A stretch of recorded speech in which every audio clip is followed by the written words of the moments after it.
IIT JEE mains और JEE advanced mathematics की आपको तैयारी करवाई जा रही है बिल्कुल फ्री ऑफ कॉस्ट।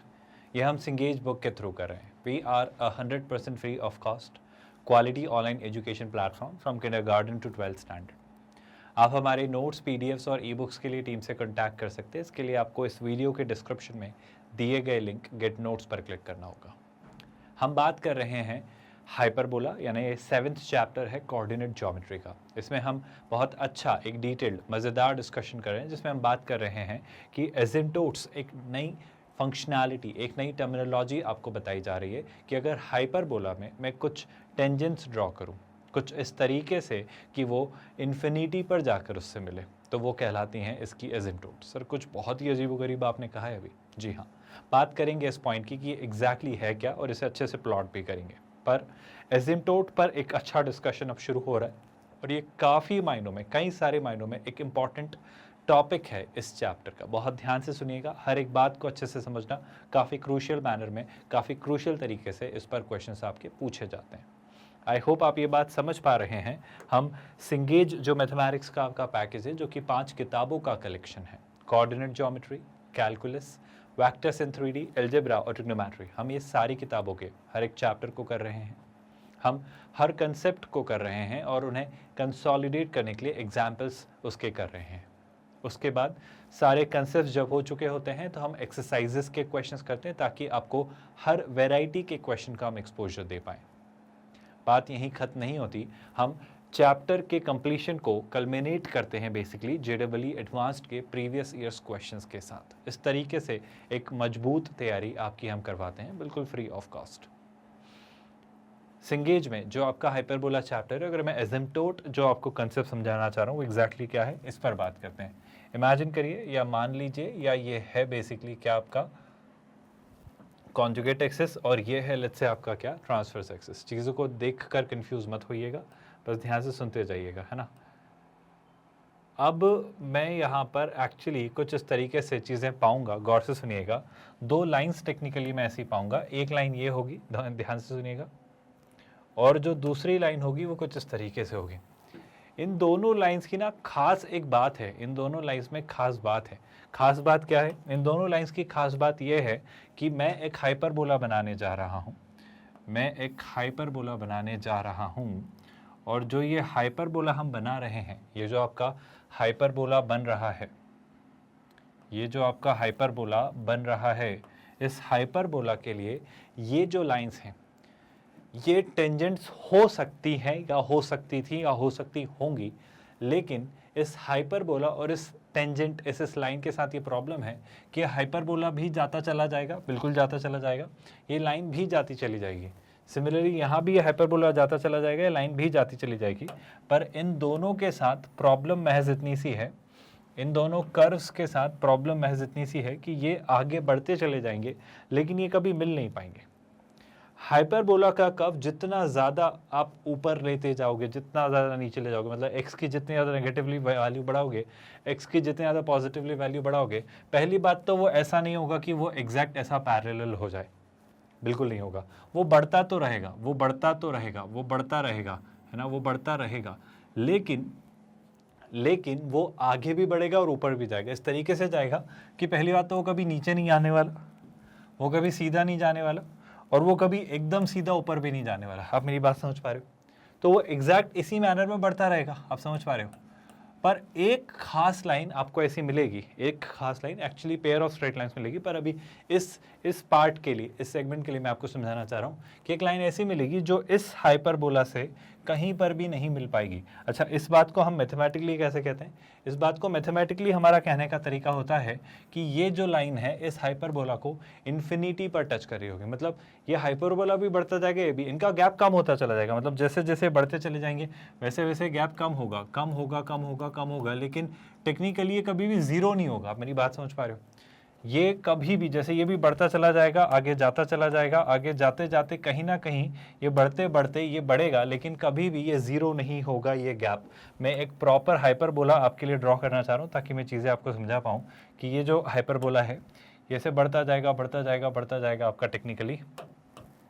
यह हाइपरबोला भी मैं कुछ उस तरीके से आपको बनाने की कोशिश करता हूँ कि ये जो हाइपरबोला है ये ऐसा जा रहा होगा, ये भी ऐसा जा रहा होगा, लेकिन ये कभी भी ऐसा झुकेगा नहीं, मतलब ये ना तो ऐसे ऊपर जाएगा ना फ्लैट होगा, लेकिन ये जैसा भी जा रहा होगा ना ये कभी भी इससे मिलेगा नहीं, मतलब ये ऐसा ऐसा ऐसा ऐसा, लेकिन ये डिफरेंस कभी भी ज़ीरो नहीं होगा। मतलब आपको लग रहा होगा कि सर थोड़ी दूर और जाएंगे और मिल जाएंगे, पर ये नहीं मिलेगा, ये इतना ग्रेजुअली शिफ्ट होगा, इतना स्लाइटली शिफ्ट होगा। खैर अभी मैं ड्रॉ तो बहुत प्रिसाइजली नहीं कर पा रहा हूँ, पर आप मेरी बात को डाइजेस्ट करने की कोशिश करिएगा कि एक खास लाइन ऐसी होगी, एक खास लाइन ऐसी होगी जिससे ये हाइपरबोला कभी नहीं मिल पाएगा, मतलब वो लाइन इसकी टेंजेंट नहीं बन पाएगी। ऑल्दो कहने को और भी बहुत सारी लाइंस होगी, इन दोनों के बीच में जो भी लाइंस होंगी, आई रिपीट माय स्टेटमेंट, इन दोनों के बीच में जितनी भी लाइंस होंगी, कहाँ, यहाँ, अगर ये भी वो लाइन है तो ये भी कभी इससे नहीं मिलेगी, बिल्कुल नहीं मिलेगी। इवन ये लाइन भी कभी इससे नहीं मिलेगी, बिल्कुल नहीं मिलेगी। मतलब मैं आपसे ये कहना चाह रहा हूँ कि इन दोनों लाइन्स के बीच में जितनी भी ये सारी लाइन्स हैं, इन सारी लाइन से कभी नहीं मिलेंगी। लेकिन मैं आपसे एक छोटी सी बात ये कहना चाह रहा हूं कि इस लाइन के जस्ट थोड़ा सा, अगर मैं एक हल्का सा स्लाइड सा भी टिल्ट ले आऊं, मतलब इस तरफ नहीं इस तरफ, अगर मैंने इस लाइन को हल्का सा भी टिल्ट किया तो वो लाइन इस हाइपरबोला की टेंजेंट बन जाएगी। तो मैं उस एक्सट्रीम बाउंड्री कंडीशन की बात कर रहा हूं। आपको याद है ना, इस कंडीशन पे हमने बात की थी, अगर मैं आपको याद दिलाऊं कि अगर कोई लाइन किसी हाइपरबोला की टेंजेंट है ना, y = mx, हम उसे ऐसे लिखते हैं √a² m² - b²। I hope आपको याद होगा। अब अगर ये टेंजेंट डिफाइंड है तो वो तभी डिफाइंड होगी जब ये अंडर रूट वाला पार्ट, अंडर रूट के अंदर वाला पार्ट पॉजिटिव हो, मतलब a² m² - b² non negative हो, यानी ग्रेटर देन इक्वल टू 0 हो, यानी m² जो हो वो greater than equal to b²/a² हो। आई होप आपको ये बात याद है। यानी टेक्निकली आपकी जो स्लोप है, वो -b/a से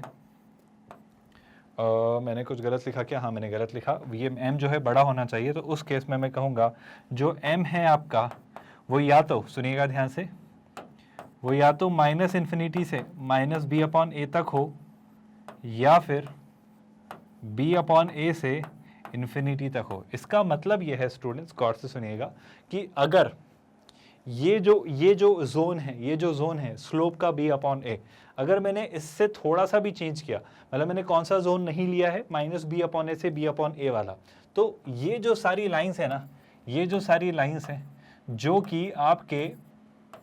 कि आपके हाइपरबोला को कभी टच नहीं कर रही हैं, इन सारी लाइंस की खास बात यह है कि अगर आप इनकी स्लोप ढूंढें तो इनकी स्लोप आप पाएंगे, इन सारी लाइंस की बात कर रहा हूँ ना, इन सारी लाइंस की मैं स्लोप की बात कर रहा हूँ, वो स्लोप आप पाएंगे वो हमेशा -b/a से b/a के बीच ही होगी। मैं आपसे जो कहना चाह रहा हूँ आप समझ पा रहे हैं? मतलब जो एक्सट्रीम कंडीशन पर ये जो आपकी स्लोप्स हैं, अगर वो -b/a से b/a के बीच में रखी जाएं, हाइपरबोला के लिए ऐसी लाइंस ढूंढी जाएं जिनकी स्लोप्स -b/a से b/a हो, तो आप हमेशा ये पाएंगे कि वो लाइंस आपके हाइपरबोला को टच नहीं कर रही हैं। अच्छा, इसी को उठाकर अगर मैं ऐसे रखता, सोच के देखना, अगर इस लाइन को मैंने उठाया होता और इसको ऐसे लेके गया होता तो बेशक ये दो जगह से इंटरसेक्ट कर लेती, पर मैं अभी कहाँ से बात कर रहा हूँ, ये मैं उन खास लाइंस की बात कर रहा हूँ जो कि आपके हाइपरबोला के कहाँ से पास हो रही है, हाइपरबोला के सेंटर से पास हो रही है। मैं ये उन खास लाइन की बात कर रहा हूँ, मतलब वो लाइंस जो इस जोन में है। बेसिकली मैं आपके दिमाग में पिक्चर इंसर्ट करने की कोशिश कर रहा हूँ कि हम एजिम्प्टोट्स तक जब पहुँचेंगे तो वो जो एजिम्प्टोट्स तक पहुँचने का तरीका है ना, उसको मैं ये समझाना चाह रहा हूँ कि ये जो कुछ खास चुनिंदा लाइंस हैं, इनमें जो बाउंड्री वाली लाइन है ना, वो कुछ ऐसी लाइंस होंगी जो इस हाइपरबोला से इन्फिनिटी पर मिल रही होंगी।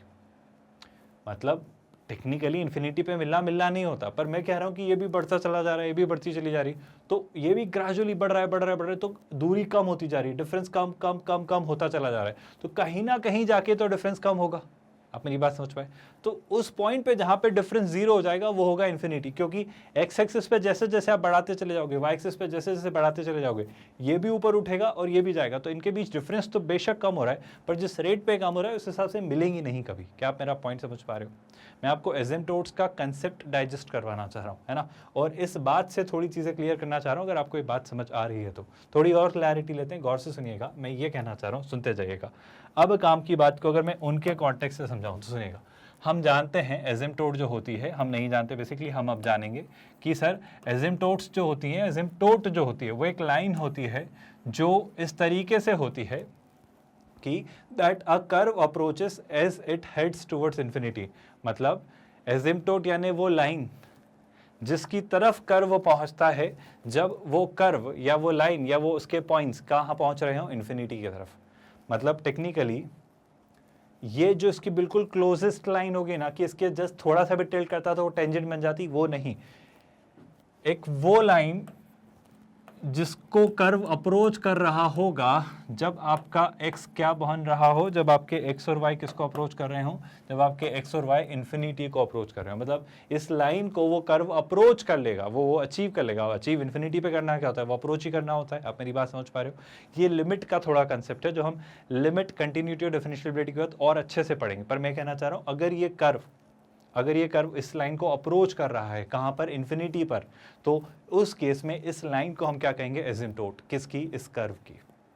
आप मेरा पॉइंट थोड़ा बहुत ब्रेन में थोड़ा डाइजेस्ट कर पा रहे हो। कंसेप्ट थोड़ा सा हाइपोथेसिस पर बेस्ड है, तो थोड़ा इसे समझना, आई अंडरस्टैंड डिफिकल्ट है, बट समझते जाइएगा, धीरे धीरे क्लैरिटी होगी। मैं एक और तरीके से आपको समझाता हूँ। एसिम्प्टोट की डेफिनेशन को, मैथमेटिकल डेफिनेशन को कहा जाता है कि एक कर्व की वो लाइन कि वो कर्व और उस लाइन के बीच में डिस्टेंस जीरो को अप्रोच करता है जब दोनों इन्फिनिटी को अप्रोच कर रहे होते हैं एक्स और वाई कोऑर्डिनेट्स। यही बात मैंने कहनी चाहिए। मैं आपसे ये कहना चाह रहा हूँ कि ये कर्व और ये लाइन के बीच का डिफरेंस जीरो कम होता चला जा रहा है। तो बहुत ही ग्रेजुअली ये होगा, पर जैसे जैसे बढ़ते चले जाएंगे, जैसे जैसे x इन्फिनिटी की तरफ और y इन्फिनिटी की तरफ बढ़ेगा, वैसे वैसे डिफरेंस कम होगा। तो मैं कह रहा हूँ ये डिफरेंस कभी ना कभी तो जीरो होगा, इन्फिनिटी पर ऑफ कोर्स। तो तब की बात वो आपसे करना चाह रहा है। बहुत कंफ्यूजन तो नहीं हो रहा है भाई, बात समझ आ रही है? ये आई अंडरस्टैंड थोड़ा सा ट्रिकी कंसेप्ट है, बट इसे अच्छे से समझना। बात यही मैं आपको बार बार समझाना चाह रहा हूँ, है ना। तो अगर मैं एक लाइन में एसिम्प्टोट को डिफाइन करूं तो इस बात से हम सारी कहानी खत्म करेंगे कि सर आपके हाइपरबोला या जो भी आप कर्व की एसिम्प्टोट बनाए उसकी हाइपरबोला की टेंजेंट जो इन्फिनिटी पर बन रही होगी वही तो एसिम्प्टोट हुई। आपने डेफिनेशन में क्या कहा, आपने डेफिनेशन में कहा कि सर ये जो लाइन है ये इस कर्व से इन्फिनिटी पर मिल रही है, मतलब ये लाइन इस कर्व को इन्फिनिटी पर टच कर रही है। तो technically what is an asymptote? अगर मैं अभी फिलहाल इस कर्व यानी अभी फिलहाल हाइपरबोला के कॉन्टेक्स्ट में बात करूं तो मैं आपसे कहना चाह रहा हूं कि सर हाइपरबोला की इन्फिनिटी पर ड्रॉ की गई टेंजेंट। क्या अभी तक कोई दिक्कत तो नहीं है? अब इस हाइपोथेटिकल कंसेप्ट को थोड़ा सा मैथमेटिकली हम फिगर आउट करने की कोशिश करते हैं। थोड़े कुछ हाइपोथेसिस के साथ ध्यान से सुनना। मैं मान लेता हूँ ये जो लाइन है आपकी y = mx + c, ये सर आपकी क्या है, एसिम्प्टोट है। ठीक है, किसकी? आपके फिलहाल कर्व जिसकी हम बात कर रहे हैं hyperbola x² / a² - y² / b² = k की। ठीक है, अब जो मैं कहना चाह रहा हूँ उसे समझना। मैं मान लेता हूं सर कि मैं इन दोनों का पॉइंट ऑफ इंटरसेक्शन ढूंढना चाह रहा हूं, है ना, कि कर्व और ये लाइन कहाँ इंटरसेक्ट कर रहे हैं, इन्फिनिटी पर ऑफ कोर्स, पर मैं ढूंढना अगर चाह रहा हूं तो मैं क्या कहूँगा, ध्यान से देखो भाई। मैं कहूँगा कि मैं y की वैल्यू mx + c यहाँ रख देता हूँ, तो ये एक क्वाड्रेटिक बन जाएगी जो कि ये होगी। अब गौर से सुनना और ध्यान से सुनना। अगर ये इन्फिनिटी पर मिल रहे हैं तो x की वैल्यू क्या ऐसे सेटिस्फाई करेगी, इन्फिनिटी। बहुत ही हाइपोथेटिकल सी बात कर रहा हूँ मैं, है ना। और हमने सीखा है कि सर जब आप x को इन्फिनिटी की तरह ट्रीट करना चाहते हो तो मैं x को इन्फिनिटी की बजाय 1/0 की तरह ट्रीट करूंगा अपने कन्वीनियंस के लिए, ताकि मैं अपनी प्रॉब्लम्स को थोड़ा सिंप्लीफाई कर पाऊँ। आई होप आप इन दोनों बातों का मतलब समझ पा रहे हो। मैथमेटिकली हम इसे ऐसे ट्रीट करते हैं। ऐसा क्यों कर रहा हूँ मैं, गौर से सुनना। ऐसा मैं इसलिए कर रहा हूँ कि अगर मैं यहाँ पर 1/0 रखता हूँ, देखो x की जगह अगर 1/0 रखता हूँ तो आई होप आप समझ पा रहे हो, पूरा जीरो हो जा रहा है। इसको ऐसे सोचो, जब डिनोमिनेटर इन्फिनिटी को अप्रोच करेगा, ये बहुत ध्यान से सुनने वाली बात है, तो ये बहुत बड़ी वैल्यू होगी, तो किसी बहुत बड़ी वैल्यू से किसी फिक्स्ड वैल्यू को डिवाइड करेंगे तो जीरो हो जाएगी। तो आपको रियलाइज हो रहा है ये पूरा पार्ट क्या हो जा रहा है, ये पूरा पार्ट आपका जो है ये जीरो हो जा रहा है। सुनते जाइएगा, है ना। अब समझ रहे हो इस बात को, जब मैं कह रहा हूं कि ये कोई बहुत बड़ी वैल्यू है, ये कोई बहुत बड़ी वैल्यू है, इसको किसी वैल्यू से मल्टीप्लाई करके किसी वैल्यू से सब्ट्रैक्ट करना है तो वो जीरो आ जाए। तो अब आप बात समझो, बात समझने की कोशिश करो। ये जो भी फिक्स्ड वैल्यू है ये किसी बड़ी वैल्यू में से अगर सब्ट्रैक्ट होगी तो जीरो तो नहीं आएगा। तो मुझे इस एक्सप्रेशन को जीरो बनाने का जो सबसे आसान तरीका दिख रहा है वो ये कि ये पार्ट तो जीरो हो चुका है इन्फिनिटी से डिवाइड होने के कारण। बस अब मैं एक छोटा सा काम कर दूं कि इसका सम जो है वो मुझे जीरो चाहिए। उसके लिए अगर ये पार्ट और ये पार्ट जीरो हो जाए तो बात खत्म हो जाएगी। मेरी आप बात समझ पा रहे हैं? एक क्वाड्रेटिक थी या रादर एक एल्जेब्रिक एक्सप्रेशन था पॉलिनोमियल, जिसमें कुछ something into x minus something constant minus something upon x लिखा हुआ था, जिसकी वैल्यू जीरो थी। आप सुनिएगा ध्यान से, है ना। उसमें मैंने ये सोचा कि सर जब मुझे इस एक्सप्रेशन की वैल्यू 0 चाहिए, कब, ये एक्सप्रेशन का सोल्यूशन मुझे पता है ये 0 तब होगा जब आपका x जो है वो इन्फिनिटी होगा, यानी x जो है वो एक कंपैरेटिवली बहुत बड़ी वैल्यू होगा। तो अगर x कंपैरेटिवली बहुत बड़ी वैल्यू होगा, मतलब इन्फिनिटी, आप समझ पा रहे हो ना, तो something significant upon infinity will make this part 0। तो ये तो गया, आप समझ पा रहे हो, ये पार्ट तो हमारे कुछ काम का है नहीं। अब मैं आपसे कह रहा हूं, ध्यान से सुनो, something really big, as big as infinity, which is non-achievable for us, but something as big which is approaching towards infinity से किसी वैल्यू को मल्टीप्लाई करें तो ये कंपैरेटिवली बहुत बड़ी वैल्यू होगी, और उसमें से कोई सिग्निफिकेंट वैल्यू सब्ट्रैक्ट करूं तो वो 0 तो नहीं आएगा।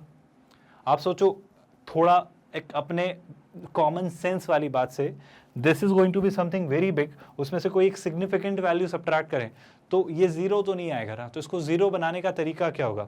सर इस एक्सप्रेशन को अगर आप 0 बनाना चाहते हो तो आपके पास तरीका यही है, आपके पास तरीका यही है, गौर से सुनिएगा, कि आप इसे भी 0 बना दो। सिर्फ अकेले इसको 0 बना देता तो भी तो 0 नहीं होता ना, फिर ये बच जाता। आप मेरी बात समझ पा रहे हो? तो मुझे इन दोनों पार्ट्स को 0 बनाना पड़ेगा और इवेंचुअली वो 0 हो ही जाएगा, क्योंकि अगर ये 0 हो गया, ये 0 हो गया, तो ये भी तो 0 के इक्वल ही है। क्या आप मेरी बात समझ पा रहे हो? मैं आपसे सीधा सा कंक्लूजन जो डिस्कस करना चाह रहा हूं वो ये, जिसे आपको अभी समझ लेना है वो ये, गौर से सुनते जाइएगा, कि ये पार्ट और ये पार्ट जब तक 0 नहीं होगा तब तक x अप्रोचिंग इन्फिनिटी पर इसका सोल्यूशन नहीं निकलेगा। थोड़ी सी हाइपोथेटिकल बात है, जो मेरी आप बात समझ पा रहे हो। तो बी स्क्वायर माइनस ए स्क्वायर एम स्क्वायर को 0 के इक्वल रखा, बी स्क्वायर माइनस ए स्क्वायर एम स्क्वायर को 0 के इक्वल रखा एक बार तो, और एक बार किसको, ए स्क्वायर एम सी को 0 के इक्वल रखा। ए तो आपका हाइपरबोला का एक पॉइंट है, मतलब आपका सेमी ट्रांसवर्स एक्सिस है, तो 0 होगा नहीं। एम आपकी स्लोप है जो हम यहाँ से निकालेंगे, तो यहाँ से कौन मिलेगा, C0। अगर आपको नहीं समझ आ रहा है तो यहाँ से देखो, एम की वैल्यू क्या होगी? सर एम की वैल्यू होगी B square upon a square. तो जो स्लोप आएगी वो आपको क्या मिलेगी, plus minus b upon a, और यहाँ से m कुछ सिग्निफिकेंट वैल्यू है, a कोई सिग्निफिकेंट वैल्यू, तो c का 0 होना तय है।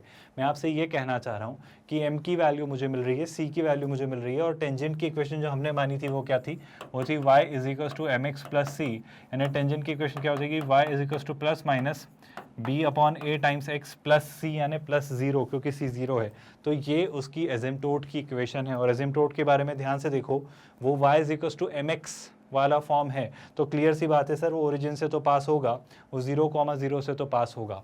और उस लाइन की स्लोप की अगर मैं बात करूं तो ये लाइन कैसी है, ये है y is equal to b upon a times x, और ये लाइन जो है ये है y is equal to minus b upon a times x. ये वही बात है, अगर आप देखना चाहो तो, समझना चाहो तो, कि अगर इन लाइंस की स्लोप्स माइनस बी अपॉन ए से प्लस बी अपॉन ए के बीच में हो तो वो टच नहीं करेंगी, पर जैसे ही माइनस बी अपॉन ए या बी अपॉन ले लूँ तो वो इन्फिनिटी पर टच करेंगी। और अगर बी अपॉन ए से थोड़ा भी इधर लेके आया, या माइनस बी अपॉन ए से थोड़ा भी इधर लेके आया, तो उस केस में फिर वो टच करने लग जाएंगी, वो उसकी टेंजेंट्स या फिर अदर इंटरसेक्ट भी करने लग जाएंगी। क्या आप मेरी बात समझ पा रहे हो? आई होप आप ये बात समझ पा रहे हो जो मैं आपको समझाना चाह रहा हूँ, कि सर इट ऑल डिपेंड्स कि किस तरीके से वो चीज़ें बिहेव करेंगी। मैं अभी फिलहाल इस बात को फिक्स कर रहा हूँ कि सब ओरिजिन से पास हो रही है। एजिम्प्टोट को लेकर हमारा डिस्कशन चल रहा है, जिसको लेकर मेरा यकीन अब आपको एक अच्छी क्लैरिटी हो रही है कि हमने जब कंक्लूजन निकाला तो एम स्क्वायर आया आपका plus minus b upon a, और जब आपने सी यहाँ से देखा तो ये आया 0। मतलब जो इक्वेशन आती है एजिम्प्टोट्स की वो कितनी आती है, y is equal to plus minus b upon a times x, जिसे आप थोड़ा सिंप्लीफाई कर लें तो वो हो जाती है b x plus a y is equal to 0, और b x minus a y is equal to 0। क्या आप मेरी बात समझ पा रहे हो? या आप इसे ऐसे भी लिख सकते हो, y है ना upon x is equal to b upon a, और जो दूसरी इक्वेशन है वो है y upon x is equal to minus b upon a, जिसे आप किसी और तरीके से ऐसे भी लिख सकते हो। गौर से सुनिएगा, काम का कंक्लूजन है y, अगर मैं अपॉन एक्स को यहाँ लिखा और b अपॉन ए को इधर लाया तो एक इक्वेशन तो ये हो जाएगी, और दूसरी इक्वेशन क्या है, y upon x minus b upon a को जब इधर लाए तो और प्लस बी अपॉन ए को इधर लाए तो माइनस बी अपॉन ए। क्या आप मेरी बात समझ पा रहे हो? आई होप मैं सही लिख रहा हूँ, जो बातें मैं लिख रहा हूँ समझ आ रही हैं। क्या इसी बात को लिखने का एक और तरीका ये हो सकता था सर कि आप y अपॉन बी और x अपॉन ए लिख लेते, यानी मैं इसको लिख लेता y upon b is equal to x upon a, इस इक्वेशन को, और इस इक्वेशन को मैं लिख लेता y अपॉन बी है ना is equal to minus x upon a. क्या आप मेरी बात समझ पा रहे हो? यानी इसी बात को लिखने का इसके अलावा एक तरीका ये भी हो सकता था, गौर से सुनिएगा, इसी बात को लिखने का एक और तरीका हो सकता था y upon b plus x upon a, है ना, और क्या y upon b minus x upon a. कोई दिक्कत तो नहीं। इसी बात को लिखने का एक और तरीका ये भी हो सकता था, गौर से सुनते जाइएगा, काम की बातें हैं इसलिए मैं कह रहा हूँ, एक्स अपॉन ए प्लस वाई अपॉन बी और एक्स अपॉन ए माइनस वाई अपॉन बी। मैं इस कंक्लूजन पर क्यों आया, इस पर बात करते हैं, ध्यान से सुनना।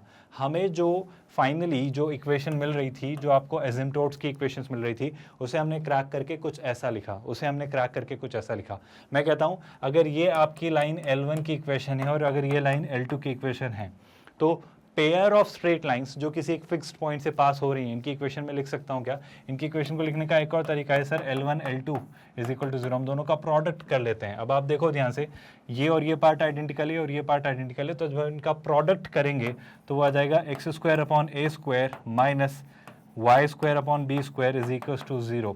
यह आपकी एसिम्प्टोट्स की कंबाइंड इक्वेशन है। मतलब आप देख रहे हो कुछ बहुत ध्यान से आपको कुछ समझ आ रहा है जो मैं कहना चाह रहा हूँ। मतलब एसिम्प्टोट्स और आपके हाइपरबोला की इक्वेशन में कोई बहुत खासा, बहुत विशेष, बहुत बड़ा सा फर्क नहीं होता है, अगर आप इस बात को समझ पा रहे हो तो। अगर आपका हाइपरबोला ये था कुछ, ये के क्यों लिया, इसका कारण अभी आने वाले डिस्कशन में मैं बहुत अच्छे से रिवील करूंगा, बट अभी फिलहाल मान लो कि ये बस के है। ये के क्यों लिया, 1 क्यों नहीं लिया, इस बारे में बात करेंगे। सर या तो 1 होना चाहिए, कोई बड़ी बात नहीं है। आप के को यहाँ और यहाँ ले आओ तो ये के टाइम्स ए स्क्वायर के टाइम्स बी स्क्वायर हो जाएगा। तो 1 आना, 1 लाने में कोई बड़ी विशेष बात नहीं है। पर जो बात मैं आपको समझाना चाह रहा हूँ, समझना बहुत इंपॉर्टेंट, बहुत क्रूशियल और सबसे ज़रूरी बात जो अब मैं कंक्लूड करने जा रहा हूँ वो ये सुनते जाइएगा कि सर अगर आपके पास हाइपरबोला था x square upon k times a square minus Y square upon k times b square is equal to 1। Sir अभी तक तो आप ए स्क्वायर बी स्क्वायर ही लिखते थे, के कहाँ से आया? बात करेंगे ऐसा क्यों लिख रहा हूँ, कारण समझा दूंगा। ये यही हाइपरबोला है, कौन सा? ये है hyperbola x square upon a square minus Y square upon b square is equal to k, है ना। अब इस हाइपरबोला में हमने क्या निकाला? सर इस हाइपरबोला की एसिम्प्टोट्स की जो इक्वेशन आपने निकाल ली है वो है x square upon a square minus Y square upon b square is equal to 0। तो दोनों एसिम्प्टोट्स की कंबाइंड इक्वेशन ये आती है। और आप ध्यान से देखो, हाइपरबोला और इसमें कुछ एक सिग्निफिकेंट वैल्यू का फ़र्क है, बाकी ये दोनों सेम है। कुछ बहुत खास कंक्लूजन हम देने वाले हैं, इसलिए इन दोनों बातों को आपका समझना बहुत ज़रूरी है। एसिम्प्टोट्स बहुत कंफ्यूजिंग तो नहीं लग रहा है स्टूडेंट्स? बहुत अच्छे से क्लियरली समझ आता चला जा रहा है, यहाँ तक तो कोई डाउट नहीं है, यहाँ तक तो चीज़ें स्मूथली क्लियर हो रही हैं। और यहाँ तक अगर चीज़ें क्लियर हैं तो थोड़ी और क्लैरिटी के साथ उसी बात पर मैं आना चाह रहा हूँ। सो गौर से सुनिएगा, अगर मैं वही दोनों इक्वेशंस को क्लब करूँ तो ये हमारी एसिम्प्टोट्स की कंबाइंड इक्वेशन बन रही है। और मैं यही कहना चाह रहा हूँ कि आपके हाइपरबोला की इक्वेशन और उसकी एसिम्प्टोट्स की कंबाइंड इक्वेशन में सिर्फ एक किसी फिक्स्ड वैल्यू का ही डिफरेंस होता है और कोई खास फर्क नहीं होता। इसका क्या मतलब है उस पर भी बात करेंगे। मैं आपसे पहले तो ये कहना चाह रहा हूं कि अगर मुझे कोई एक हाइपरबोला दे दिया जाए तो हमें उसके लिए यूनिक एसिम्प्टोट मिलेंगी। बिल्कुल सही बात है, बिल्कुल सही बात है। लेकिन गौर से सुनना, अगर मुझे पेयर ऑफ एसिम्प्टोट्स दे दिए जाएं तो उसके लिए मैं इनफाइनाइट हाइपरबोला बना सकता हूं सेम इसेंट्रिसिटी और सेंटर रखते हुए। ये कुछ बहुत ही अजीबोगरीब बात कह रहे हो सर आप। मैं कह रहा हूं यही बात आपके एसिम्प्टोट्स का क्रक्स है, यही बात आपके एसिम्प्टोट्स का क्रक्स है। मैं इस बात पर आ रहा हूं, पर पहले इस बात को समझते हैं। गौर से सुनिएगा, ये बात का मतलब क्या है मैं वो आपको समझाना चाह रहा हूं, ध्यान से सुनना। आपको मान लो फिक्स कर दिया जाए हाइपरबोला, आपका हाइपरबोला फिक्स कर दिया जाए, तो उसने हाइपरबोला फिक्स कर दिया, बिल्कुल कर दिया, है ना। ये उसने क्या कर दिया, आपका हाइपरबोला फिक्स कर दिया। अब हाइपरबोला फिक्स कर दिया मतलब क्या? मतलब इक्वेशन फिक्स कर दी, x square upon a square minus Y square upon b square is equal to 1 लिखने के बजाय मैं के लिख ले रहा हूँ। कारण है, बात करेंगे के, आप अभी समझ जाओगे कि मैं बार बार के क्यों लिख रहा था। अब जब ये आपने के लिखा है तो इसकी एसिम्प्टोट फिक्स्ड होंगी। कौन सी सर? इसकी एसिम्प्टोट की इक्वेशन क्या होगी? इसकी एसिम्प्टोट वही फिक्स्ड है, कौन सी? इसको देखकर ही मैं लिख दूंगा क्या, x square upon a square minus Y square upon b square is equal to क्या, इज इक्वल टू 0। क्या आप मेरी बात समझ पा रहे हो? अब जब ये एसिम्प्टोट है तो मैं एसिम्प्टोट बना लूंगा, मैं दोनों एसिम्प्टोट बना लूंगा, मेरी एसिम्प्टोट एक ये बन जाएगी। ऑफ कोर्स ये दोनों लाइंस ओरिजिन से पास होती है ना, जो पेयर ऑफ स्ट्रेट लाइंस हैं। और इसके लिए अब एक बात समझना, जो आपका हाइपरबोला था वो एक हाइपरबोला था, है ना। जो आपका हाइपरबोला था वो एक हाइपरबोला था, जो कि मैं बहुत प्रिसाइजली तो नहीं बना पाऊंगा, बट बात समझने की कोशिश करना। इसके लिए pair of asymptotes uniquely exist करेगा, मतलब इसके अलावा और कोई हो नहीं सकता। आप खुद सोच के देखो, आपको क्या करना है, आपको बस के की जगह क्या रख देना है, 0। आप मेरी बात समझ पा रहे हो? लेकिन अगर सोच के देखो, मुझे क्या दिया गया था, मुझे हाइपरबोला की इक्वेशन दे दी गई और उससे बोला एसिम्प्टोट बताओ, तो मैंने क्या किया, मैंने उसका ये के वाला पार्ट हटा के जीरो कर दिया। यहाँ पे जो भी ए स्क्वायर बी स्क्वायर थे वो लिखे रहने दिए। पर समझ के देखना इस बात को और गौर से समझना, एक छोटी सी सिंपल सी साधारण सी बात कि सर अगर मुझे एसिम्प्टोट की इक्वेशन दे दी जाए जो कि हो let's say x square upon a square minus Y square upon b square is equal to zero, ये एसिम्प्टोट्स की इक्वेशन है, एक स्टैंडर्ड हाइपरबोला के लिए मैं बात कर रहा हूँ। तो अब आप इसके लिए कितने हाइपरबोला लिख सकते हो? मैं बोलता हूँ कुछ भी लिख सकता हूँ मैं। ऐसे कैसे लिख सकते हो सर, आप बताओ। मैं लिख सकता हूँ x square upon a square minus Y square upon b square is equal to k1। फिर मेरा मन हुआ सर एक और हाइपरबोला बनाने का, x square upon a square minus Y square upon b square is equal to k2। तो अगर एसिम्प्टोट दे दी जाए तो वही सेंटर और वही इसेंट्रिसिटी मेंटेन करते हुए इनफाइनाइट हाइपरबोला बनाए जा सकते हैं। लेकिन अगर एक हाइपरबोला दिया जाए तो उसके लिए एक यूनिक एसिम्प्टोट ही एग्जिस्ट करती है। आप बात समझ पा रहे हो? आप मेरी बात समझ पा रहे हो क्या? मतलब आपको अगर मैं रिलेशन समझाना चाहूँ, मैं पहले तो ये बात बताना चाह रहा हूँ कि ये इन सब अलग अलग हाइपरबोला की इसेंट्रिसिटी सेम क्यों है। आप इसकी इसेंट्रिसिटी निकालो। इसेंट्रिसिटी निकालने के लिए क्या करना पड़ेगा सर, k1 को यहाँ लाओ तो ये हो जाएगा k1 a स्क्वायर, ये हो जाएगा k1 b स्क्वायर 1। यहाँ पे k2 को यहाँ ले आए तो k2 a square k2 b square is equal to 1, है ना। आप एक बात बताओ, इसकी इसेंट्रिसिटी क्या होगी? इसकी इसेंट्रिसिटी को लेट्स से मैं कहता हूँ E1, तो E1 स्क्वायर कितना होगा 1 प्लस बी स्क्वायर जो कि क्या है k1 b square upon a square जो कि कितना है k1 a स्क्वायर, है ना। आप देखो ध्यान से कि सर k1 से k1 कैंसिल हो रहा है, k1 से k1 कैंसिल हो रहा है, तो ये 1 plus B square upon a square आ रहा है। सिमिलरली अगर मैं बात करूँ आपसे इस हाइपरबोला की इसेंट्रिसिटी निकालने को, तो वो भी क्या होगी सर 1 प्लस बी स्क्वायर। अब बी स्क्वायर क्या है सर, वो है k2 बी स्क्वायर अपॉन ये कितना है, ये है k2 a स्क्वायर। और आप फिर से गौर से देखोगे कि सर देखो आप ध्यान से, इस k2 से k2 कैंसिल, आप देखो दोनों की इसेंट्रिसिटी सेम आ रही है, दोनों की इसेंट्रिसिटी सेम आ रही है। दोनों की इसेंट्रिसिटी सेम इसलिए आ रही है क्योंकि ये k कोई खास बड़ी विशेष बात नहीं है, k वहां पर है जो कि आ रहा है, तो वो प्रोपोर्शन अभी भी वही मेंटेन कर रहा है।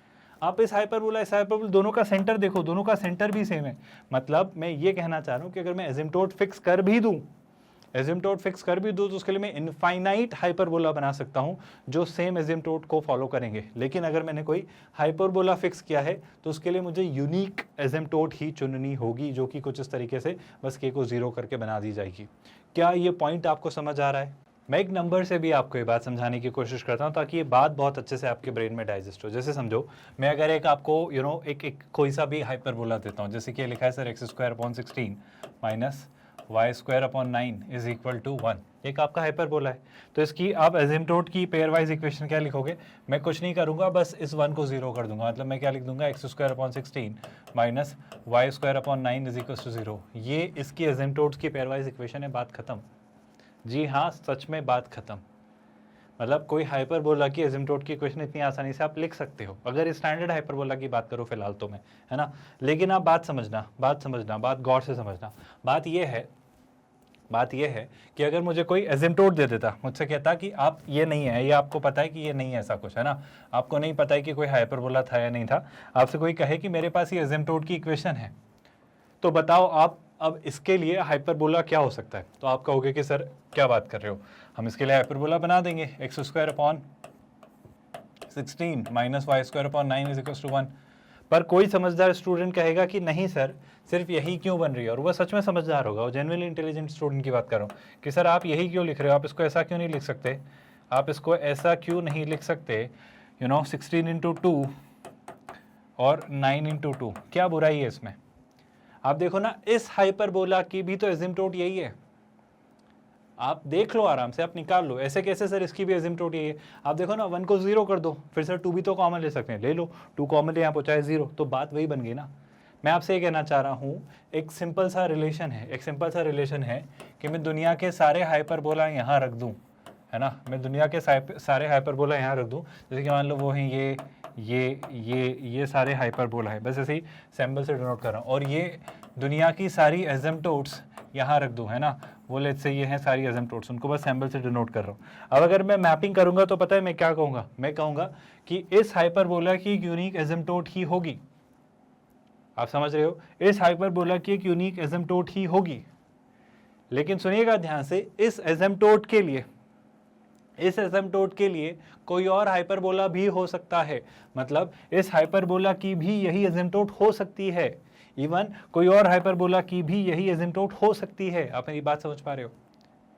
मैं ये कभी नहीं कहूंगा कि इस हाइपरबोला की ये भी एसिम्प्टोट हो सकती है और ये भी हो सकती है, मैं ये नहीं कह रहा हूं, पर मैं ये बेशक कह रहा हूं कि सुनिएगा ध्यान से, एक ही एसिम्प्टोट के लिए मल्टीपल हाइपरबोला हो सकते हैं। क्या आप मेरी बात समझ पा रहे हो? और मैं ये भी नहीं कह रहा हूं कि ये दोनों हाइपरबोला की अलग अलग इसेंट्रिसिटी, अलग अलग सेंटर होगा, सेम इसेंट्रिसिटी, सेम सेंटर, पर ऑफ कोर्स वो वेरी कर सकते हैं, वो शिफ्ट हो सकते हैं, उनकी डिस्टेंस बढ़ सकती है, उनकी फोकल लेंथ चेंज हो सकती है, उनके फोकाई शिफ्ट हो सकती है, कुछ भी हो सकता है। पर मैं बस आपको जो बात समझाना चाह रहा हूँ वो ये कि इस तरीके से चीज़ें बिहेव करेगी। इसेंट्रिसिटी क्या है? वो तो फ्लैटनेस है ना। तो अगर आपकी एसिम्प्टोट फिक्स हो जाए तो फ्लैटनेस फिक्स्ड है, बाकी हाइपरबोला का सेंटर वही मेंटेन करते हो, आप उसको और भी कहीं कहीं पहुंचा सकते हो, बिल्कुल पहुंचा सकते हैं, आप बी और ए में खेल सकते हो। क्या पहले तो एसिम्प्टोट और हाइपरबोला का एक कंसेप्ट डाइजेस्ट हो रहा है? आई होप यहाँ तक कोई डाउट या कन्फ्यूजन नहीं है। जो सारी बातें अभी तक हमने पढ़ी है इनको लेकर कोई परेशानी नहीं है, कोई दिक्कत तो नहीं है भाई। थोड़ा आगे बढ़ता हूँ, एक और कंसेप्ट बताता हूँ, फिर हम एसिम्प्टोट से लेकर बहुत सारी चीज़ एक्सप्लोर करेंगे। बहुत इंटरेस्टिंग, बहुत इंसाइटफुल ये कंसेप्ट है, सुनना। The curves of hyperbola for different value of k lie between these two asymptotes as shown in the figure. जो मैं आपको अलग अलग तरीके से दिखाना चाह रहा हूँ, अब उसको वो कैसे दिखाना चाह रहे हैं वो समझाता हूँ। मैंने आपको मैथमेटिकली बताया इक्वेशन वाइज, वो आपको ग्राफिकली दिखाने की कोशिश कर रहा है, गौर से देखना। ग्राफिकली वो कैसे दिखाना चाह रहे हैं समझना। वो कहना चाह रहा है कि सर ये मैंने फिक्स कर दी एसिम्प्टोट्स, ये मैंने फिक्स कर दी एसिम्प्टोट्स, तो इनके बीच सेम फ्लैटनेस वाले हाइपरबोला आपको बहुत सारे मिल सकते हैं। एक ये मिल गया मान लो, समझ रहे हो आप, फिर ये मिल सकता है, फिर ये मिल सकता है, ऐसे मिलते चले जाएंगे। और इन सब के लिए यही वो एसिम्प्टोट्स है, मतलब ये भी इससे इन्फिनिटी पे मिलेगा, ये भी इन्फिनिटी पे, ये भी इन्फिनिटी पे, बढ़ाते जाओ मिलता जाएगा, मतलब आगे जाके इन्फिनिटी पे कहीं ना कहीं मिल रहा होगा। आप समझ पा रहे हो मेरी बात को? इस तरीके से ये बिहेव करते हैं, मतलब सिंगल पेयर ऑफ एसिम्प्टोट्स के लिए आपको इनफाइनाइट हाइपरबोला मिल सकते हैं। पर फिर से वही बात, किसी एक हाइपरबोला के लिए मल्टीपल पेयर ऑफ एसिम्प्टोट्स नहीं होते, एक ही यूनिक एग्जिस्ट करता है। ये रिलेशन आपको याद रखना है, और ये अंडरस्टूड सी बात है ना, ये बात समझ में आ ही रही है सर। अब तो क्लैरिटी है, पिक्चर क्लियर है ब्रेन में। और I hope asymptote wise, pair wise क्या है, एसिम्प्टोट यही है आपकी, एक एसिम्प्टोट है b upon a times x और एक एसिम्प्टोट है minus b upon a times x। ये तो हम डिस्कस कर ही चुके हैं, और इन्हीं की पेयर वाइज इक्वेशंस की हमने सारी अभी तक बात की है, यहाँ तक तो क्लैरिटी है। अब सुनिएगा ध्यान से। We observe that when x and y tend to infinity, the curves of hyperbola flatten, पर एकदम फ्लैट नहीं होता है, और वो किसकी तरफ अप्रोच करने लगता है? एसिम्प्टोट की तरफ। मतलब वो जो कर्व होता है, जो कर्वेचर होता है, वो थोड़ा स्ट्रेट होने लगता है, पर एकदम स्ट्रेट नहीं होता है, फ्लैट होने लगता है, एकदम फ्लैट नहीं हो जाता है। आप मेरी बात समझ रहे हो ना? बात यह है साहब कि ये कर्व है ना, ये कर्वेचर है, और ये कर्व थोड़ा स्ट्रेट लाइन की फॉर्म में कन्वर्ट होगा जैसे जैसे वो इन्फिनिटी की तरफ बढ़ेगा, लेकिन बिल्कुल ही फ्लैट नहीं होता है। कोई दिक्कत तो नहीं है इस बात से, कोई परेशानी तो नहीं है भाई इस बात से? आगे सुनिए ध्यान से, है ना। वो क्या कहना चाह रहे हैं? Technically to trace the hyperbola we should first draw the asymptotes and then draw the arcs of the hyperbola which approach the asymptotes at infinity। अगर आपको कभी हाइपरबोला ड्रॉ करना है ना सर, तो हम एक तरीका बताते हैं आपको। पहले एसिम्प्टोट बना दो और फिर ड्रॉ करो, और उसको इस तरीके से एक्सटेंड करो कि वो आर्क इन्फिनिटी की तरफ बढ़े। मतलब मैं आपको एक सिंपल सा तरीका बताना चाह रहा हूँ कि कभी भी हाइपरबोला बनाना है तो ये मान लो आपका क्या है, कॉन्ग्रुएंट, और ये क्या है आपका ट्रांसवर्स एक्सिस। ये बात समझ आ रही है क्या? आई होप आ जा रही है। ये मान लो उसकी क्या है भाई, एसिम्प्टोट्स। पहली एसिम्प्टोट ये रही, और एकदम ऐसी ही स्लोप कैरी किए हुए दूसरी एसिम्प्टोट ये रहेगी। अब अगर आपका हाइपरबोला आपको बनाना है तो एक ऐसा हाइपरबोला ऐसा बनाओ, ये जो है ना, ये आपका हाइपरबोला का ट्रू शेप होगा टेक्निकली।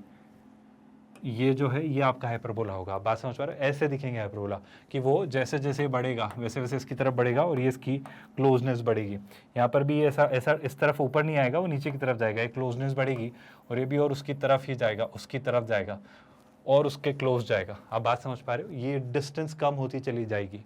इस तरीके से ये कर्व बनेगा हाइपरबोला का। टेक्निकली हाइपरबोला ऐसे दिखते हैं, जो कि अभी तक हम वो पैराबोला की तरह ही बनाते आ रहे थे, जो कि गलत था। बस वो तो बनाना था इसलिए बना ले रहे थे, वरना आपके और कन्फ्यूजन्स बढ़ जाते।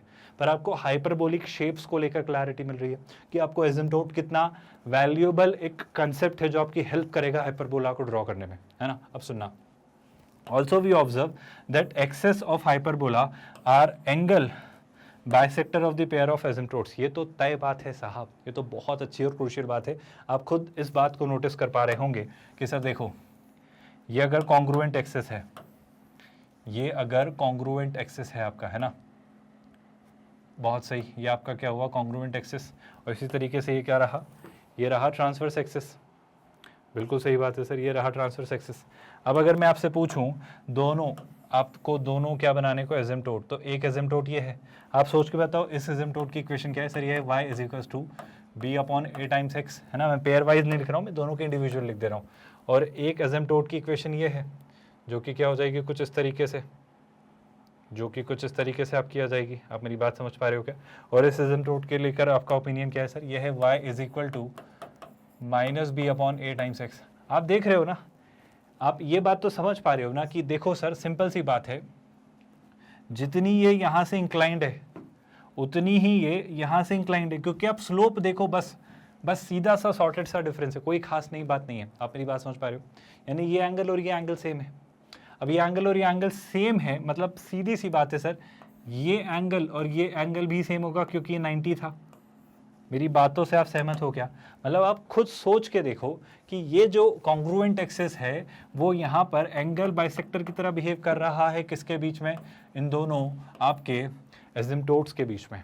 एक मिनट सर, अगर ये एक एंगल बाइसेक्टर है तो हमने तो जाना है कि दो एंगल बाइसेक्टर होते हैं, मतलब अगर ये एक एंगल बाइसेक्टर है तो इस पर जो परपेंडिकुलर लाइन होगी, जो कि होगा आपका ट्रांसवर्स एक्सिस, वो भी तो एंगल बाइसेक्टर ही होगा, बिल्कुल होगा। यानी ये और ये भी एंगल सेम होंगे, मतलब ये भी एंगल बाइसेक्टर होगा और ये भी एंगल बाइसेक्टर होगा। हम जानते हैं sir, pair of straight lines के दो एंगल बाइसेक्टर होते हैं, जो कि आपस में क्या होते हैं, परपेंडिकुलर। ये तो बात आप समझ पा रहे हो। मैं बात बड़ी आसान से सुलझी हुई सी आपसे करना चाह रहा हूँ, कोई नई विशेष खास बात नहीं है सारी, है ना। ऑफ कोर्स, और ये एंगल और इस एंगल को लेकर कोई कन्फ्यूजन नहीं, ये एंगल भी सेम होगा और ये एंगल भी ये वाला सेम होगा। इवन अगर मैं आपसे पूछता, ये वाले जो एंगल्स हैं आपके, ये वाले, ये और ये चारों भी सेम होंगे। ये तो वर्टिकली अपोजिट एंगल्स है, बट मैं आपसे बस ये कहना चाह रहा हूँ कि ये और ये दोनों आपके एंगल बाइसेक्टर्स की तरह बिहेव करते हैं एसिम्प्टोट्स के लिए, ट्रांसवर्स एक्सिस और आपका कॉन्जुगेट एक्सिस। याद रहेंगी ये प्रॉपर्टीज़, ये कुछ काम की बातें हैं जो आपके बहुत हेल्प करेंगी आप जब एसिम्प्टोट्स पर बेस्ड क्वेश्चन सॉल्व करेंगे तब। आई होप अभी तक कोई कन्फ्यूजन तो नहीं है, बहुत मेस्ड अप सी बातें तो नहीं हो गई हैं। मतलब मैं मोटा मोटा एक सीधा सा कंक्लूजन देना चाहूँ आपको, अभी तक जो भी सारी बातें हमने डिस्कस की हैं उन सब का, तो क्या क्या बातें हमने कर ली हैं भाई, एक हल्का सा क्विक ओवरव्यू, ताकि सारी बातें क्लियर रहे, कुछ कन्फ्यूजन का स्कोप ना रहे। हम सीधी सी बात जान रहे हैं, एसिम्प्टोट मतलब एक लाइन जो कि आपके हाइपरबोला से इन्फिनिटी पर मिल रही है। वो लाइन क्या हो जा रही है सर, वो लाइन कुछ इस तरीके से निकल कर आ रही है, जिसका हमने सीधा सीधा वर्जन देखा है, x y is equals to b upon a times x और y is equals to minus b upon a times x. और क्या देखा है सर, अगर मैं उस स्ट्रेट लाइन को, मतलब पेयर ऑफ स्ट्रेट लाइन को कंबाइंड मैनर में दिखाना चाहूँ दोनों को, दोनों एसिम्प्टोट्स की, तो आप उसको मल्टीप्लाई कर देते हो और इस तरीके से वो x square upon a square minus Y square upon b square is equals to 0 बन जाती है। और इसी से हमने देखा कि इसमें बस के का डिफरेंस होता है, और यहीं से हमने कंक्लूड किया कि किसी हाइपरबोला के लिए यूनिक एसिम्प्टोट एग्जिस्ट करती है, पर किसी एसिम्प्टोट के लिए इनफाइनाइट हाइपरबोले एग्जिस्ट कर सकते हैं। ये बात आप समझ पाए क्या? ये बात हमने अच्छे से डिस्कस की थी।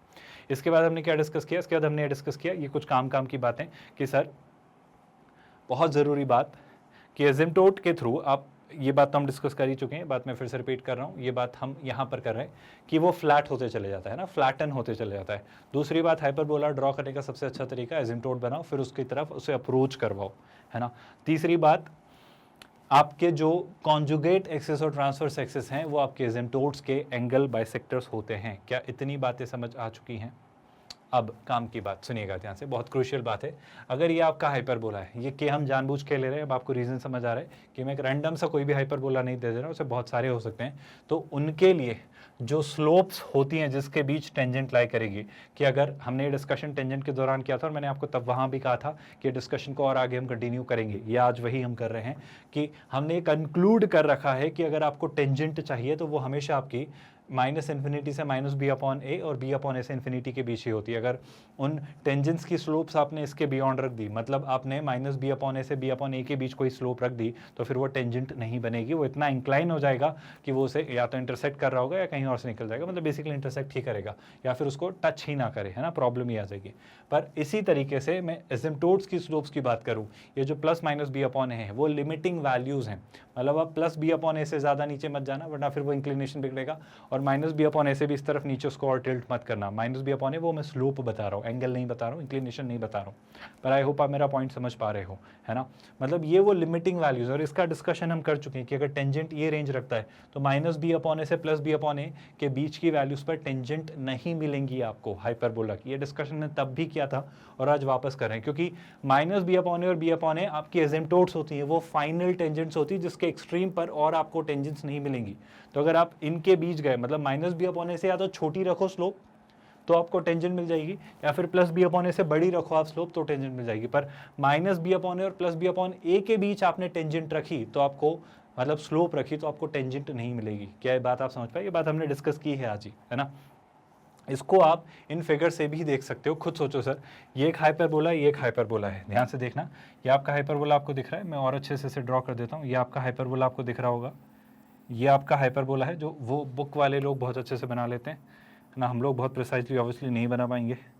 अब मैं आपसे कहना चाह रहा हूँ, ये जो लाइन है ना, ये जो लाइन है और ये जो लाइन है, ये आपके एजिम्प्टोट्स हैं, है ना। ये लाइन आपकी ऑफकोर्स क्या होगी, y इज इक्वल्स टू, ये जो आपकी लाइन है जनाब, ये जो लाइन है, ये लाइन ही तो है आपकी y is equals to b upon a times x, और ये जो लाइन है ये है y is equals to minus b upon a times x, अगर ये हाइपरबोला था तो, है ना। और इनकी स्लोप्स भी उसने बता दी है, देखो y is equals to m x, तो इसकी स्लोप क्या है, b अपॉन ए, यही वो कह रहा है। और ये जो लाइन है, अगर ये माइनस बी अपॉन ए एक्स है तो इसकी स्लोप कितनी है, y, इसकी स्लोप कितनी हो जाएगी, माइनस बी अपॉन एक्स।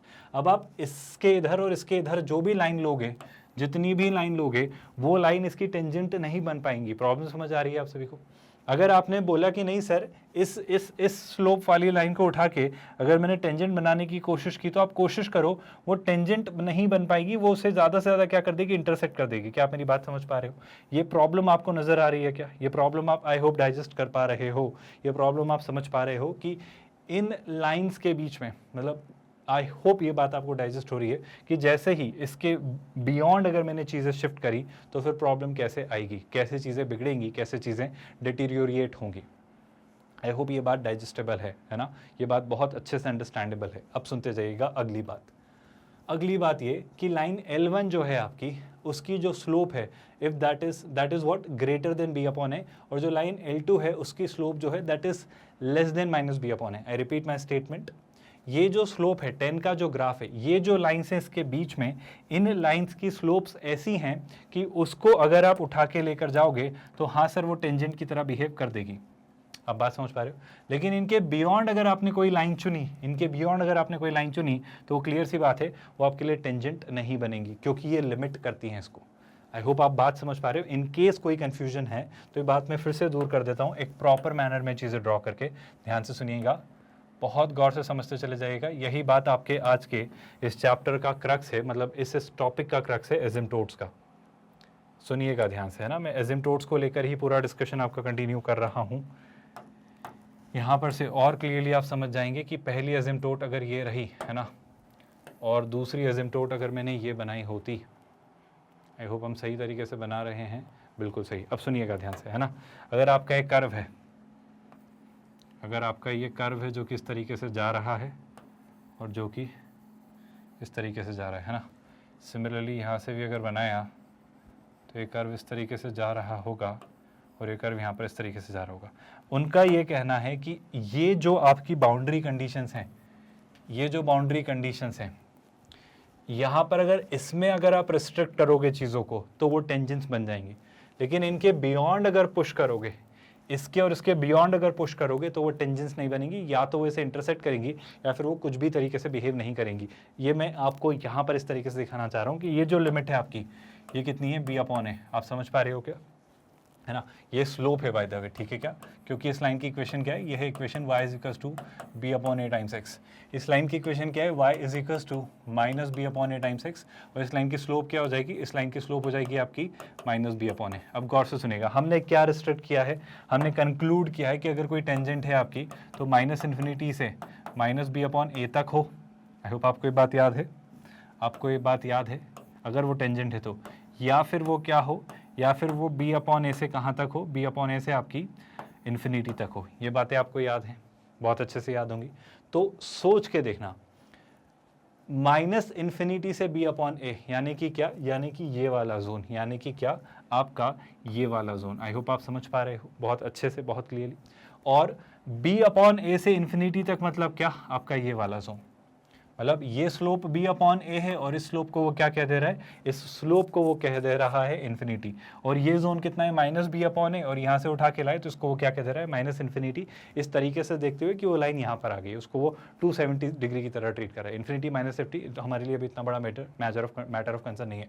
पर मैं जो आपसे कहना चाह रहा हूँ कि इन दोनों के बीच में अगर वो लाइन्स हैं तो वो टेंजेंट्स का बनने का मादा रखती हैं, अगर वो स्लोप वैसी है तो। पर अगर इसके बियॉन्ड, मतलब इससे थोड़ा सा भी मैंने टिल्ट किया, ये बात हम डिस्कस कर चुके हैं कि इससे मैंने थोड़ा भी उसे ज़्यादा टिल्ट किया, आप देख रहे हो ना, इससे थोड़ा भी ज़्यादा अगर उसे मैंने टिल्ट किया तो क्या प्रॉब्लम हो जाएगी, आप खुद देखो इस बात को कि जैसे ही आपने इस लाइन के बियॉन्ड थोड़ा भी टिल्ट किया तो इसकी टेंजेंट बनने का स्कोप खो देगी।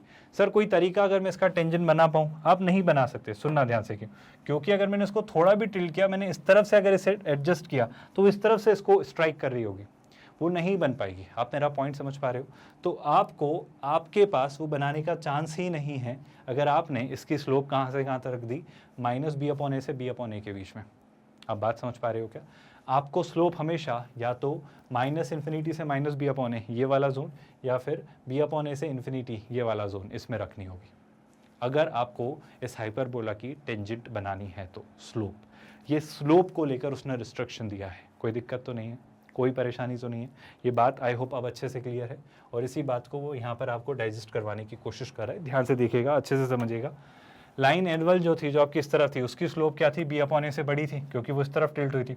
और लाइन L2 जो थी, उसकी स्लोप माइनस b अपॉन ए से छोटी थी क्योंकि वो इस तरफ थी, है ना। इस तरीके से हम बना पाए कि आपके या तो b अपॉन ए से इन्फिनिटी के बीच कोई स्लोप हो, या फिर माइनस इन्फिनिटी से माइनस b अपॉन ए के बीच कोई स्लोप हो, तो आप उनके पैरेलल लाइंस खींच के क्या बना सकते हो, आप आराम से टेंजेंट्स बना सकते हो सकता है वो वहाँ पे टेंजेंट ना बन रही हो, पर अगर उसके पैरेलल में लाता, ऑफ कोर्स मैं क्या करूँगा, कोई स्टूडेंट ये कहेगा कि सर देखो इसके बीच में लाइन चुनी, तो ये लाइन तो आपकी मतलब इससे b अपॉन ए से बड़ी है, b अपॉन ए से इन्फिनिटी के बीच में स्लोप है, आप देख पा रहे हो। लेकिन सर उस केस में प्रॉब्लम ये है, उस केस में प्रॉब्लम ये है कि सर ये तो टेंजेंट बन ही नहीं रही है। नहीं, ये बनेगी अगर आप इसके पैरेलल खींच के लाओगे तो।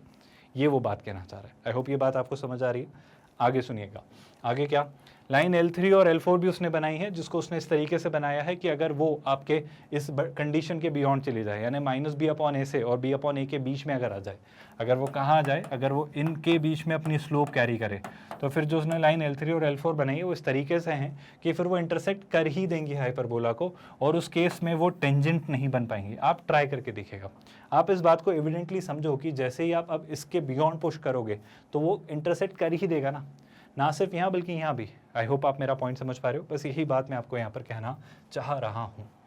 इसके अलावा जो सबसे क्रूशियल पॉइंट आज के लेक्चर में हमारा आ रहा है वो ये कि आप याद रखिएगा, दो टेंजेंट्स ड्रॉ किए जा सकते हैं किसी ऑफकोर्स पॉइंट से, किसी ऑफकोर्स किससे, दो टेंजेंट्स ड्रॉ किए जाते हैं हाइपरबोला के किसी पॉइंट P से।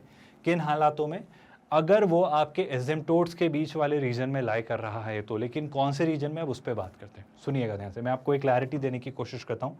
इस बात को समझना, यही आज के लेक्चर का क्रक्स है जिस पर सवाल बनते हैं। इस बात को याद रखना। क्या बात है, सुनना। अगर ये है आपका कॉन्ग्रुएंट एक्सिस, है ना, ये बहुत प्रॉपरली हम समझेंगे, इस बात पर ही सारी बातें हैं। और ये है मान लो आपका ट्रांसवर्स एक्सिस। आई होप आपको कॉन्ग्रुएंट एक्सिस और ट्रांसवर्स एक्सिस समझ आ रहे हैं। अब अगर कॉन्ग्रुएंट एक्सिस और ट्रांसवर्स एक्सिस के साथ अगर आपने क्या बना लिया सर, एसिम्पटोट्स। ध्यान से सुनना, यही आज के लेक्चर का क्रक्स है। ये मान लो सर पहला एसिम्पटोट, है ना, और इसी तरीके से सर हमने क्या ले लिया, हमने लेट्स से ले लिया दूसरा एसिम्पटोट कुछ इस तरीके से। क्या आप सब इस बात को एक्सेप्ट कर पा रहे हो कि ये दूसरा एसिम्पटोट कैसे बन जा रहा है ना। अब सुनिएगा ध्यान से, काम की बात है, बहुत क्रूशियल बात है। आपका ये रहा हाइपरबोला, है ना, ये हाइपरबोला कुछ ऐसा जा रहा होगा। इसी तरीके से यहाँ पर से भी यह हाइपरबोला कुछ इस तरीके से जा रहा होगा, है ना। वो ह्यूमंस हम हैं तो हमसे बहुत प्रॉपरली तो फिगर्स ड्रॉ होने से रहे, तो इस तरीके से वो एसिम्पटोट को इन्फिनिटी पर टच कर रहा होगा। नहीं बन पाएगा आज तो भाई, मैंने ऐसा बना के छोड़ दिया। अब आप बात समझना, अब आप बात बहुत ध्यान से समझना। अगर मैंने एक पॉइंट P लेने की कोशिश की, जो कि ऑफकोर्स मैं किस जोन में लूँगा, जो कि ऑफकोर्स मैं इस किसी जोन में या तो यहाँ या फिर ये जो जोन आपको दिख रहा है ये, या फिर यहाँ इस जोन में लूँगा। तो टेक्निकली पहले तो ये कि एसिम्प्टोट ने आपके हाइपरबोला को, जो आप टेंजेंट्स ड्रॉ कर पाते थे, दो टेंजेंट्स किसी एक्सटर्नल पॉइंट से, उसको उन्होंने 4 हिस्सों में, और सच कहूँ तो 2 हिस्सों में डिवाइड किया है। कौन से 2 हिस्से? एक तो आपका ये वाला जो जोन है ये, और एक आपका ये वाला जोन है ये। इसे मैं एक जोन की तरह ट्रीट कर रहा हूँ। और दूसरा जोन जो आपका उन्होंने बनाया है वो ये, जो आपको एक हल्का सा एक जोन दिख रहा होगा, एक तो ये और एक आपका ये। आप मेरी बातें समझ पा रहे हो क्या? आप मेरी बातें बहुत आराम से, बहुत अच्छे से, क्लियरली समझ पा रहे हो तो हम बातें आगे बढ़ाएं। मैं ये येलो वाला जोन थोड़ा और प्रॉपर्ली आपको दिखाने के लिए एक हल्की सी इस बात की हेल्प लेता हूँ कि ये यहाँ तक कैसे जा रहा है और यहाँ तक कैसे जा रहा है ना। सिमिलरली यहाँ से ऐसे जा रहा है और ये यहाँ से ऐसे जा रहा है ना। ये ऐसे कुछ जा रहा होगा, जैसा भी है वो। आई होप आप मेरा पॉइंट समझ पा रहे हो कि अब मैं आपसे क्या कहना चाह रहा हूँ, इसे सुनना और इसे समझना। आप एक बात बताओ, अगर आपने इस जोन में या इस जोन में कोई पॉइंट लिया होता, लेट्स से मैंने एक पॉइंट लिया होता P यहाँ पर, अब इस पॉइंट P से आप टेंजेंट्स कैसे बना पाते? इस पॉइंट P से जो आप टेंजेंट्स बनाते हो वो कैसी बनती? सर इस पॉइंट P से जो टेंजेंट बनती वो मेरा मानना है कुछ इस तरीके से बनती कि एक टेंजेंट तो कुछ ऐसी बन रही होती, सुन रहे हैं आप लोग, और एक टेंजेंट कुछ ऐसी बन रही होती। आई होप आप बात समझ पा रहे हो। क्या आप मेरी बात बहुत अच्छे से समझ पा रहे हो? इसी तरीके से सर अगर एक और पॉइंट मैंने लिया होता, मैं इसे क्या कह लेता हूँ P, मैं एक और पॉइंट लेता हूँ Q, लेकिन इस बार वो या तो यहाँ या यहाँ लेता हूँ। आप मुझे ये सोच के बताओ कि अगर मैंने वहाँ पॉइंट लिया तो फिर टेंजेंट कहाँ बनेगी? अगर मैंने इस वाले जोन में लिया होता है ना, ये जो P है ये किस जोन में लिया है, मैं अगर इस पॉइंट को आपको हाईलाइट करके बताऊँ तो P आपने इस जोन में लिया था, है ना, ये वाला जोन। ये दो बहुत अलग अलग से जोन है जिसको आपको समझना बहुत ज़रूरी है। अब मैं एक और जोन ले रहा हूँ, वो कौन सा है? वो ये वाला जोन है। अगर आप मेरी बात समझ पा रहे हो तो मैं अब किस जोन की बात कर रहा हूँ? इस वाले जोन की बात कर रहा हूँ। या तो आप उसे ये वाला जोन कह लें या फिर आप उसे ये वाला जोन कह लें। अगर मैंने इस जोन में से अगर वो लिया, क्या लिया? आपका पॉइंट P, गौर से देखो, जैसे मैंने वो पॉइंट ले लिया P यहाँ पर, है ना। P को मैं कुछ और कह देता हूँ, लेट्स से मैं उसे कह देता हूँ Q। अब आप मुझे बताओ इस पॉइंट से कितनी टेंजेंट? अभी भी 2, लेकिन इस बार कैसे? सर इस बार आप एक बार तो यहाँ ड्रॉ कर लोगे और एक बार आप यहाँ कहीं ड्रॉ कर लोगे। आप मेरी बात समझ पा रहे हो? आप मेरी बात समझ पा रहे हो जो मैं कहना चाह रहा हूँ? मैं आपसे क्या कहना चाह रहा हूँ, प्लीज़ ध्यान से सुनना। एक बहुत इंपॉर्टेंट सा, क्रूशियल सा कंक्लूजन हम ड्रॉ कर रहे हैं कि अगर मैं इसे कहूँ एक आर्म और इसे कहूँ एक दूसरा आर्म, मतलब मैं इसे कह लेता हूँ हाइपरबोला के इस पार्ट को मैं कह लेता हूँ आपको समझाने के लिए लेट्स से लेफ्ट आर्म, और इस पार्ट को मैं समझाने के लिए कह लेता हूँ लेट्स से राइट आर्म। गौर से सुनना, काम की बात है, गौर से सुनना, बहुत काम की बात है कि सर अगर ये पॉइंट P लिया है मैंने इस जोन में लिया, इन जोन को भी हम समझेंगे कि वो क्या है, पर अगर इस जोन में मैंने P पॉइंट लिया है तो मैं इसके एक तो लेफ्ट आर्म और एक राइट आर्म पर टेंजेंट ड्रॉ कर सकता हूँ। गौर से सुना है, बहुत इंपॉर्टेंट एस्पेक्ट है। लेकिन अगर मैंने Q पॉइंट कहीं यहाँ लिया होता तो इससे मैं इसके सिर्फ राइट आर्म पर ही टेंजेंट ड्रॉ कर सकता हूँ। आप मेरी बात समझ पा रहे हो क्या? आप ये बात समझ पा रहे हो? मतलब मैंने जो दोनों टेंजेंट्स ड्रॉ की हैं वो इसके राइट आर्म पर ही ड्रॉ कर पा रहा हूँ आराम से। मतलब मेरा ये कहना है कि यहाँ पर जब आप कोई पॉइंट लेंगे तो उससे एक टेंजेंट लेफ्ट आर्म और एक टेंजेंट राइट आर्म पर बनेगी, अगर वो पॉइंट आपका इस जोन में है तो। लेकिन अगर आपका पॉइंट किस जोन में है, अगर आपका पॉइंट इस तरीके के जोन में है तो उससे आप दोनों ही टेंजेंट किसी सेम आर्म पर ड्रॉ कर पाएंगे। यही बात यहाँ पर आपको लिखकर समझाने की कोशिश की जा रही है कि अगर आपने एक पॉइंट लिया P लेट्स से ये, अगर आपने पॉइंट लिया P लेट्स से ये, क्या आपको बात समझ आ रही है? अगर आपने इस पॉइंट से ड्रॉ करने की कोशिश की होती टेंजेंट तो आप नहीं बना पाते, वो उसे इंटरसेक्ट ही कर रहा होता। लेकिन अगर मैं इस तरह बनाऊंगा तो एक टेंजेंट तो मैं बना दूंगा ये। क्या आप मेरी बात समझ पा रहे हो? और उसी तरीके से इस पॉइंट P से मैं एक और टेंजेंट बना दूंगा, कौन सी? ये। क्या आप ये बात अच्छे से समझ पा रहे हो? लेकिन ये P कौन से जोन में है? ये P इस वाले जोन में है। मतलब मैंने P से एक ही आर्म पर दोनों टेंजेंट्स बना दी। लेकिन P अगर इस और इस जोन में होता, एसिम्प्टोट के, आई होप आप समझ पा रहे हो, P अगर उस केस में इस जोन में होता, किस वाले जोन में? इस जोन में, तो आप खुद समझो इस वाले जोन वाले केस में आप टेंजेंट कहाँ ड्रॉ कर पाते? अगर आपको लग रहा है कि सर मैं यहाँ टेंजेंट ड्रॉ करूंगा, आप नहीं कर पाओगे, आप समझो ये इंटरसेक्ट कर रहा है तो टेंजेंट यहाँ नहीं बनेगी, तो एक टेंजेंट तो यहाँ बनेगी। अब आप कह रहे हो नहीं सर मैं एक टेंजेंट इसी आर्म पे वापस बनाने में इंटरेस्टेड हूँ, मैं बना दूंगा। आप नहीं बना पाओगे, वो इंटरसेक्ट ही करेगी। जो आपको दूसरी टेंजेंट बनानी होगी वो यहीं बनानी पड़ेगी। यानी जब P इस जोन में होगा तो आप एक टेंजेंट तो लेफ्ट आर्म और एक टेंजेंट राइट आर्म पे बनाओगे। आपको समझ आ रहा है मैं जो कहना चाह रहा हूँ? मेरी बात आप अच्छे से समझ पा रहे हो? जो मैं आपको बात बहुत अच्छे से समझाना चाह रहा हूँ, बहुत अच्छे से, बहुत ध्यान से सुनो। सिंपल सी बात है, ये जोन में जब आपका पॉइंट हो तो आप सेम आर्म पे ही दोनों टेंजेंट्स प्लॉट करते हो, पर अगर आपका पॉइंट इस जोन में से आपने उठाया है तो फिर आप उससे दोनों आर्म्स पर एक एक टेंजेंट ड्रॉ करते हो। यही बात आपको यहाँ पर समझाने की कोशिश की गई है।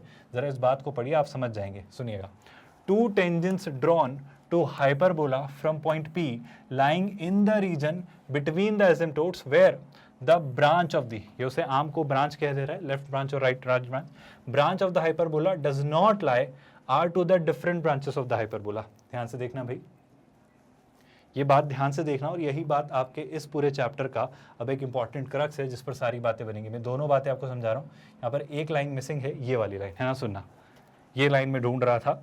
To tangents drawn to hyperbola, वो उसके लिए था, from P lying in the region between the asymptotes and the branches of the hyperbola। सुनना ध्यान से, वो ये कहना चाह रहा है, गौर से सुनना। इस जोन की खास बात क्या है, इस रीजन की, ये जो रीजन है, ये जो आपका शेडेड रीजन है, इस रीजन की डेफिनेशन क्या है, देखो ये रीजन है बिटवीन दी एसिम्प्टोट्स, क्योंकि ये रीजन दोनों एसिम्प्टोट्स के बीच में भी है, और ये वो रीजन है which is between the asymptotes and where the hyperbola lie. आप समझो ना, ये रीजन कैसा है, ये शेडेड रीजन। सर ये शेडेड रीजन दोनों आपके एसिम्प्टोट्स के बीच में, सर ऐसे तो ये रीजन भी दोनों एसिम्प्टोट्स के बीच में है, पर एक मिनट, इस शेडेड रीजन की खास बात यह है कि ये दोनों एसिम्प्टोट्स के बीच में तो है, और ये वहां है जहां पर आपका हाइपरबोला लाई करता है। यहाँ पे हाइपरबोला लाई करता है क्या, नहीं करता है। मेरी बात समझ पा रहे हो आप, बहुत ध्यान से समझ पा रहे हो क्या?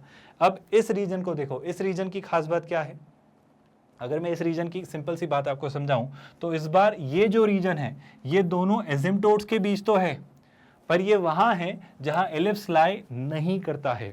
क्या आप मेरी बात समझ पा रहे हो? बहुत अच्छे से पिक्चर आपके दिमाग में डाइजेस्ट हो रही है या नहीं? बहुत अच्छे से बात आपके दिमाग में क्लियर हो रही है या नहीं? यही बातें आज के लेक्चर का सबसे ज़रूरी आपका क्रक्स है। आई होप ये सारी बातें अच्छे से समझ आई हैं, इनमें कहीं पर भी कोई डिफ़िकल्टी या प्रॉब्लम नहीं रही है, बहुत अच्छे से हर एक चीज़ क्लियर हुई है। हमने सिर्फ एसिम्प्टोट्स का डिस्कशन किया है, कहीं नहीं गई हैं चीज़ें। एक बेसिक सा डिस्कशन कि वो बाउंड्री कंडीशन, वो लिमिटिंग कंडीशन कि उनके बियॉन्ड अगर आपने थोड़ी भी स्लोप को शिफ्ट किया तो फिर गड़बड़ हो जाएगी। आपको एक कंस्ट्रेंट में रहना होगा, उसके बियॉन्ड अगर जाओगे तो फिर आप टेंजेंट नहीं बना पाओगे। तो वो जो लिमिटेड कंडीशन है, जो लिमिट है, जो बाउंड्री है, जिसके बियॉन्ड आप नहीं जा सकते, वो एसिम्प्टोट्स है। अगर मैं अपने ब्रेन में पिक्चर डाइजेस्ट करूँ तो आई होप आप ये बात याद रखेंगे, आई होप आप ये बात याद रखेंगे। और फिर चीज़ें कैसे होती है, अगर वो किस रीजन में हो तो वहाँ से कैसे टेंजेंट बनेगी, कहाँ से कैसे बनेगी, टेंजेंट्स की यानी उन एसिम्प्टोट्स की इक्वेशन कैसे बनेगी, सब बातें हमने की हैं। और इसका एक अच्छा डिस्कशन नेक्स्ट लेक्चर में करेंगे, जहाँ पे हम क्वेश्चंस के थ्रू एसिम्प्टोट्स को कंसोलिडेट करेंगे। कई सारे क्वेश्चंस करेंगे, बहुत अच्छी क्लैरिटी लेंगे, और एसिम्प्टोट आपके ब्रेन में बहुत अच्छे से क्रिस्टल क्लियर मैनर में स्टोर होगा। अभी हम एसिम्प्टोट्स की प्रॉपर्टीज़ भी पढ़ेंगे, और इस तरीके से एक अच्छा डिटेल्ड डिस्कशन आप करेंगे। आप बस निश्चिंत होकर पढ़ते रहिए और हर एक चीज़ कवर करते चलिए। नेक्स्ट लेक्चर में और डिटेल डिस्कशन करेंगे। मेरे ख्याल से आज के लिए इतना काफ़ी है। ख्याल रखिए अपना। Thank you so much.